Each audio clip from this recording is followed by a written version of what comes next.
Hey, wake up! It's time to start the show. Glad to see you all aboard Mouse Ears in Paradise. Let's get this show rolling.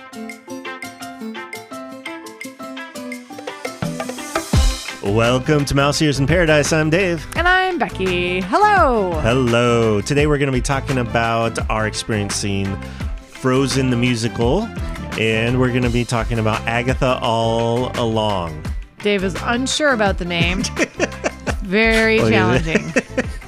So it's not the first take. Shh, magic. Don't ruin the magic. All right, so our family was able to go see Frozen the musical. It was at Broadway, San Jose, so it was a Broadway, I guess, edition or version of the Frozen musical. Yeah, it was a touring company. Mm-hmm. So it was the end of their tour, from my understanding. It also had been playing in London, and that also finished up in September.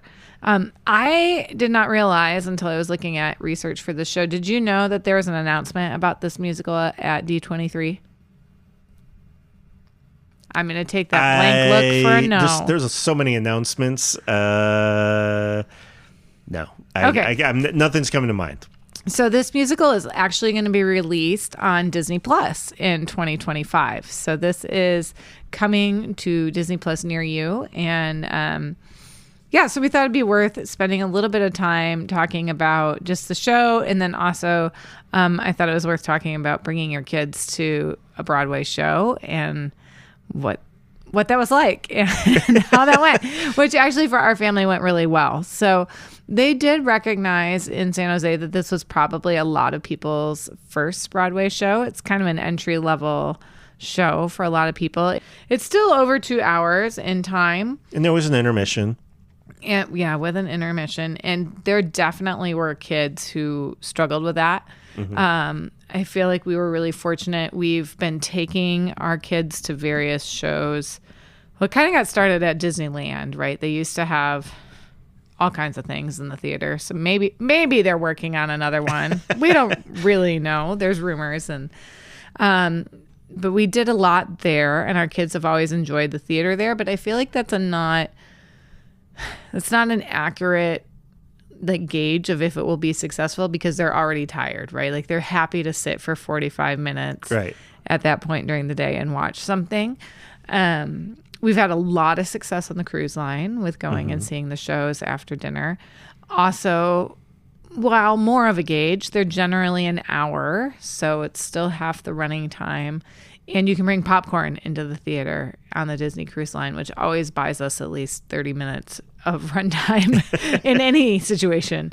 So we've also taken them at school. But we've taken them to school, and that's gone well. High school productions and junior high. And we found out that our family actually really enjoys doing this. Mm-hmm. All three kids, 13, 9, and 5, enjoy going and seeing a musical. And they sit pretty well for it. Drew can be a little bit chatty sometimes. He wants to understand everything that is happening, and so he'll have a lot of questions. But I feel like he does better than the average bear. In the crowd, there were definitely a lot of kids who were... I can handle squirmy, but we had a couple of criers, and I was kind of surprised at parents who stuck out the crying. Were you surprised by that at all? I think there was just only one that stuck out to you. Recall, but yeah. Yeah. And then there were quite a few people who left at intermission. Oh, really? Yeah. So it was a 6 o'clock start time, and so intermission was about 7 o'clock-ish, 7:15 maybe. And it was a Sunday night, so it was a school night. So there were quite a few people who did not come back for the second half of the show, which I thought was unfortunate, because I thought the second half was a little bit stronger than the first half.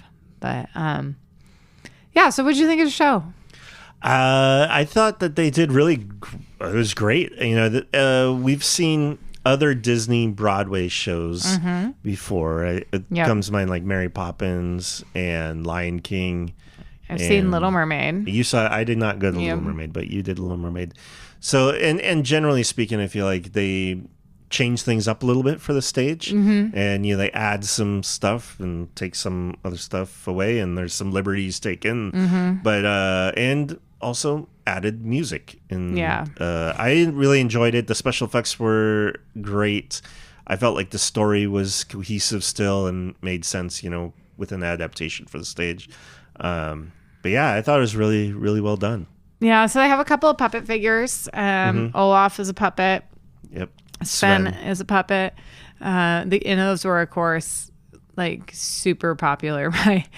The youngest, Drew, was a little bit like the first 20 minutes. You've got the opening of Frozen, which sort of sets the stage for the whole thing, right? You've got Anna getting hit by Elsa's powers, and then the parents have to die, and he was like, "Where's Olaf?" And you could tell like a fair amount of the kids were like, when are the fun characters gonna come? And so once Sven arrived on stage, the crowd got a lot more engaged. I think the first part of it was actually a little slow. Yeah, that's a fair. I'd agree with that. It's a lot of setting up, some classical dancing that maybe isn't as engaging for the younger audience. And then the second half of the show opens up with a song called Huga. And I would say this has been a family hit. Yeah. Would you not? Yeah. I did not know what to expect with this song when it started, and it's way longer than I would have expected to. It seems like it would be just a quick little thing. Nope. It's a massive scene, and it's slightly risque, I feel like. Yeah. So some of the actors end up in essentially like nude suits, so it looks like they're naked, and then they're covered with essentially fig leaves. But it's funny, and they talk about going into the sauna and being cozy and doing things that make you feel warm and cozy.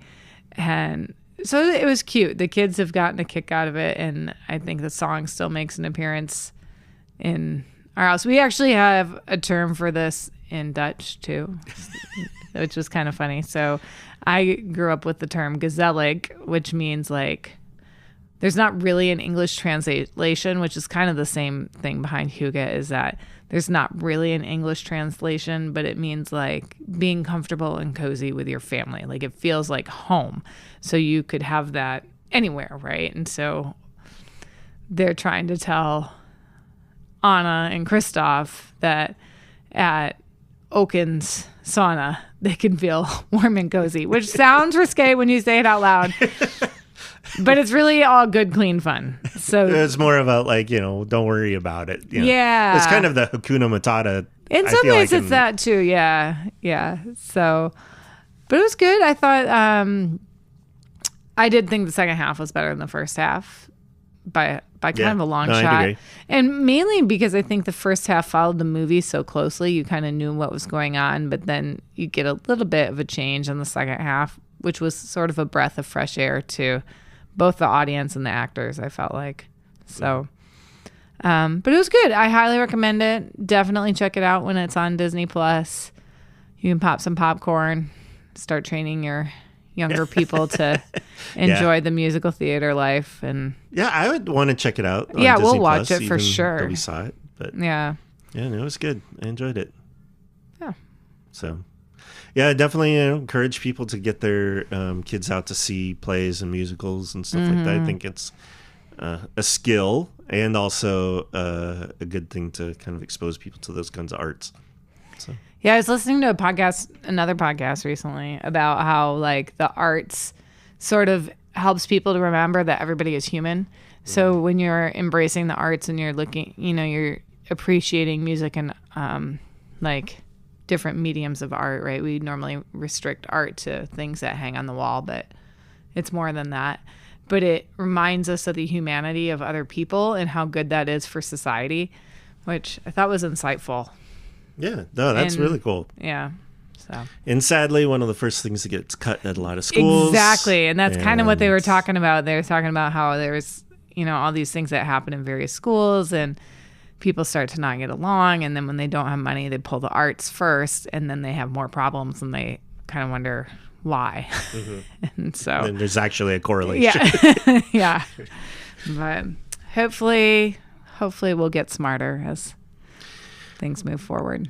Yeah, I mean, thankfully there's, such a big push with STEM. And then there's also the iteration called STEAM, which has arts in there as well. Hopefully that movement continues on and can help reinvigorate some of that. And as we all learn over the last few years, I think there's a lot of people that are rethinking education and values and important things. So we'll see. Well, the other thing we wanted to talk about, which has been a big deal, is Agatha All Along. Dun, dun, dun. On Disney Plus. And I guess we're probably about halfway through the season at this point. We're through episode 4. Yeah. Which is the most current episode. Is it? Released, yes. For I sure? believe so. Okay. Now you have me wondering. I don't know. I won't be able to look on here. I feel like we've been watching them as they drop. We've been trying to. But regardless, at the point, that's at least how far we've watched. Yeah. So, we wanted to kind of share our thoughts on it since other people might be wondering about it. And since it kind of has some different tones than other Disney Plus content. Yeah, I think we should talk a little bit about how we arrived at our decision to watch it. Because we watched this with our oldest child, who is 13. And only her. Almost 14. And we did not know for sure if we were going to... A lot of things that are kind of edgy, we will watch first before we allow her to watch it. Anything that's kind of in the mature category, we make her watch with us rather than on her own. And we did watch WandaVision all together, so she definitely has a insight into the world. But Agatha is sort of a different animal, right? Like, it's meant to be a horror show. Yeah, horror thriller. Yeah, and so I feel like we kind of didn't know what to do. Right. We knew it was continuation of the Wanda story, but not, in some ways, or at least connected, but it was going to be a different vibe and a different style. Yeah, I think I'm not actually a horror person. Like, that's not my thing at all. I forget how much of a genre, though, horror is. That, like, there's certain things that make a horror film, right? Like the camera angles and the things that happen in various spots, and like the demons and, fire, like things that show up there, like, oh yeah, that's sort of what a quintessential horror film is. So I think that's very interesting that there is this, like, it's not necessarily just horrific in order to be horrific. Like, it is part of the story in the genre of what it's supposed to be. I've not found anything to be overly offensive yet. No, or too intense either. I think there's only one episode where things got a little so far where things were a bit more intense than I think she usually sees or watches. Like, but it seemed pretty manageable, and it was not a huge deal. Yeah. And I think it's really interesting. Like, I've been trying to think about, well, why did we decide to go ahead and go through with it? Well, she was super interested in it. She really wanted. Her friends were talking about it. So. Yes. And we do tend to fall more conservative than a lot of maybe her friends do, I would say, when it comes to TV. Yeah. But also, like, we have watched all of the Harry Potter series, which does also deal with a lot of similar issues, right? Yeah, and especially once you get to the end, I feel like there's dark. it's very dark. So, and she handled that well. So yeah, I think that was part of my logic behind it. I think if I hadn't thought through of it, it's like, well, we've watched Harry Potter and we've watched most of the Marvel universe. We haven't watched a couple of things just because they're not really our style, but I think it kind of ended up with, well, I guess we'll see what happens. It probably isn't going to scar her too bad, right? So, and we figure, if we're watching it with her, that we can then talk to her, address any questions she has, or stop it if it gets too out of control. So we can try to be engaged in the conversation and the viewing. So what have you thought of the show so far? I feel like it's pretty different and like unique in its story and like storytelling. And I mean, I guess it it has some wackiness and zaniness to it, which is fun. And like you definitely kind of like, I have no idea what they're gonna get into this time and what spin they're gonna have on it. You know, it's like that's fun, and I enjoy that, being the kind of surprised by what they're gonna do. She's definitely at least so far, I feel like not the hero, but like, you know, you're supposed to kind of be rooting for her because like overall, like, she is leading this story, and so to some degree you have to be rooting for them to get to the end. But at the same time, like, she's not somebody anybody really likes for now. Do you think she'll end up being the hero? It seems like that's how these things usually end up, right? Like, but maybe that's too predictable. You know, WandaVision was hardly predictable, like how that would go. And so, like, maybe this will be the similar thing. You kind of assume, like, oh, there's a story arc here, and at the end, she's going to be a different person, and she's going to be, you know, happy and the hero, and like have learned something from this and be better for it. But that also, again, seems a little predictable. Yeah. But that's how these things usually go, I feel. Yeah. I'm enjoying the different eras they're visiting again. Like, I think that was something that made WandaVision really unique, was how each show was like a different era. Right. And they've kind of been doing something similar, I feel like, with Agatha all along. So I've enjoyed that about it. Definitely a great cast of actresses and actors, like some really high quality people. So that's really fun to watch them interact on camera together. Absolutely. You know, some people I've really enjoyed in other things that I'm like, oh, this is super cool to see you in this. Like April from Parks and Rec. Like, it's so fun to have her on there. Aubrey Plaza. Aubrey Plaza. Like, it's so fun to see her do something like this. And so that's cool. It does get a little bit on the edge for me of something I like to watch at 9:00 at night as somebody who likes to go to bed around 9:30. So that part is a little bit of a challenge for me. But overall, I think it's appropriate for the, like, I would say not 6th grade, probably. But this is us. Like, you got to know your kid. We're definitely lean more into the waiting category of a lot of things. Especially and that's just because we know Annika, and we feel also like that's where she's at. But, like, Drew might be a different story. He might be, although... you know what I mean? Like, it's hard to say, like, where they're going to be. Well, it is different, because, like, with Drew now, he's all of a sudden into Star Wars. I'm like, we could put on the Star Wars films and watch that with him, and he would have zero problems. Like, the girls would have never watched that at 5. No. But he'd just be like, this is amazing. Right. So it is different. But it's been good. I think it's interesting. It's fun to see them creating original content. So I love that Disney Plus is putting out. I feel like some of their original content's been a little campy. So this is mature without being gratuitous, I guess, if that makes sense. Yeah. Like, it doesn't need to... Like, the language isn't bad, really, from what I remember. No. It hasn't stuck out, and so we're enjoying it, and I'm enjoying to continue watching it. I don't love it as much as I loved WandaVision. No, I mean, I'm assuming we're going to see her soon. You're not supposed to, but yeah, and it is, it's supposed to be its own thing. Oh man, if Wanda comes back, I'm going to be hook, line, and sinker. All in. I just assume that we're going to see her. You think? I don't know. But she's dead. I mean, we shouldn't talk at the beginning. Never mind. Nothing is happening. Well, nothing is ever as it seems, right? Yeah, that's fair. All right. Well, one thing we did not mention in the beginning, but it's probably worth mentioning still, is that Disneyland announced that they are going to be offering again the $50 per day ticket for the kids, again starting in January 7th. So once we get through the holidays up until about spring break.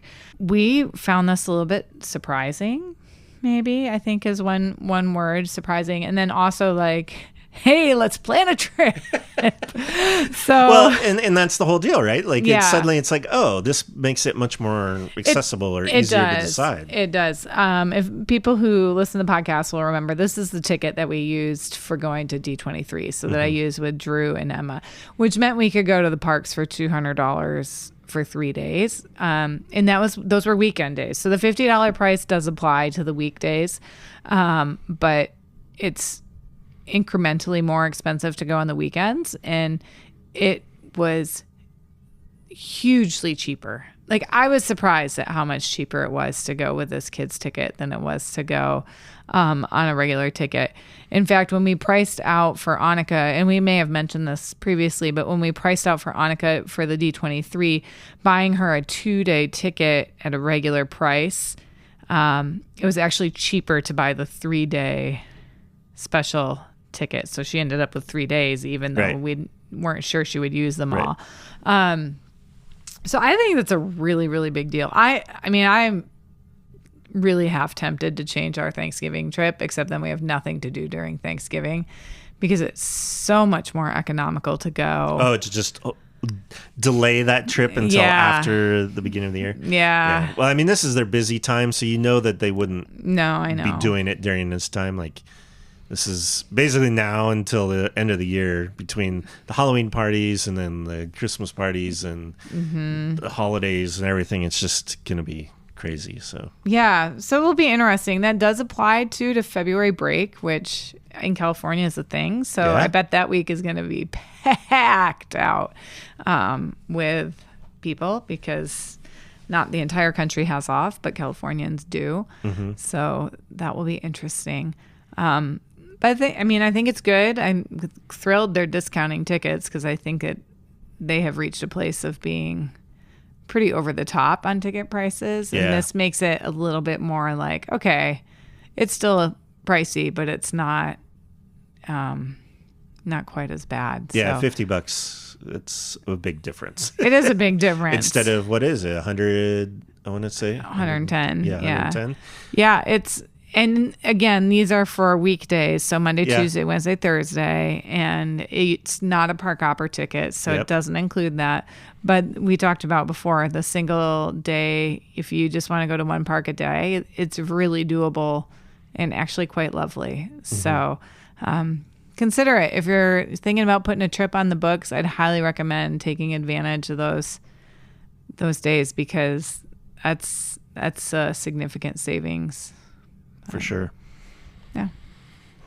Well, hopefully it'll just allow us to provide more stories. I know. Dave was like texting me about it. He's like, "Let's go. We'll just go again. We'll just go again." I'm like, I don't know if that's how it's gonna work, but okay, let's go again. Well, no, I think it's more like, it seems more likely that we'll go. Yeah, but we already have a trip to Florida planned in February, so.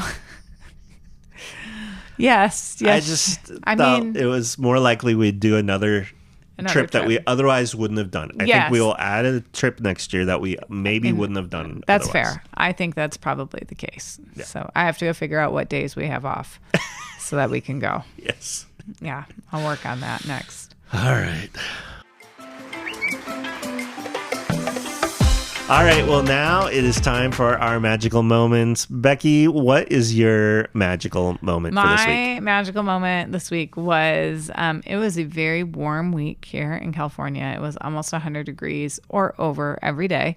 And I work outside every single day. And on Thursday... Normally you love that. Normally I love that. That's normally winning, but this week it was hard. So on Thursday, while I was helping put kids in cars to go home, a parent showed up with like 25 iced grande lattes from Starbucks and handed them out to all the people who were working on the curb, and all the she brought one basically for every staff member. And somebody had also been handing out from their car, as they picked up their kids, ice cold water, like in a bottle that they had brought. I didn't hear about any of this. I know, we've been busy. So it really was nice. Like, it really made you feel appreciated and kind and cared for. And it's part of the job. Like, it just is hot some days and you do it, but it was pretty cool to have these parents show up, and like that requires forethought. It wasn't. They were thinking about you. And it was funny because the water bottle came first, right? Like, it was just a 25-cent water bottle from Costco, but it was ice cold and it tasted so good. And then so I down that while I'm out there, and then about 5 minutes later, the car comes through with all these Starbucks, and you're like, "What in the world?" At 3:00 on a hot day, it was just right. And it was my favorite drink too, a grande iced latte. Like, that's really all I need. So I hope it was like one of those Starbucks double star days or something for that person. I do too, but either way, it was overly kind and really nice. That's awesome. That's really cool. I didn't know about that.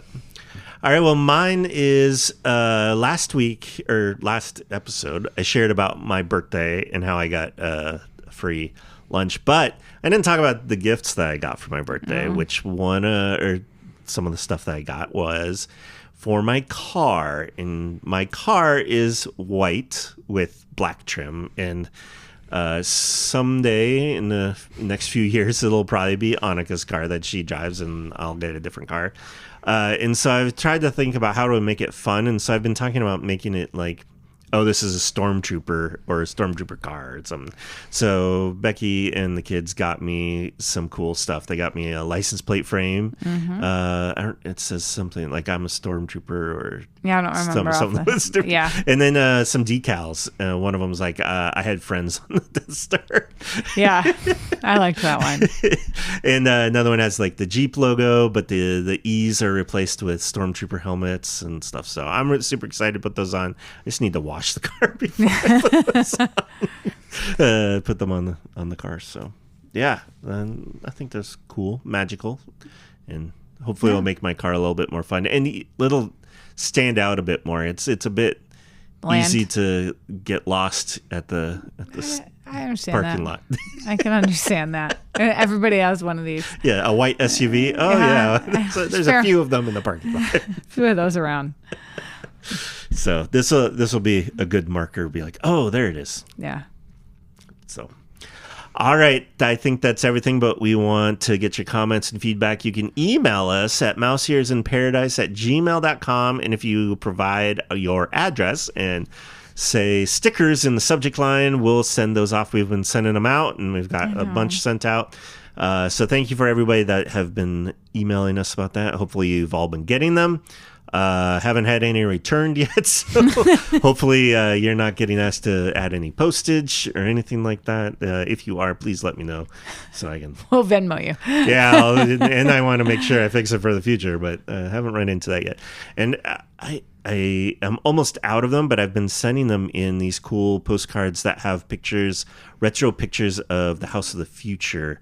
That were part of House of the Future book project with, I think it was Dave Bossert that he did. But yeah, so it's kind of cool additional little Disney retro thing that's going out with them so far. I don't have a lot of those left, so I can't promise that if you email us that you will get one of those, but you might if you do it soon. All right, I think that's everything. So have a wonderful and magical week. Bye. Bye. Applause. Applause. We hope you've all enjoyed the show.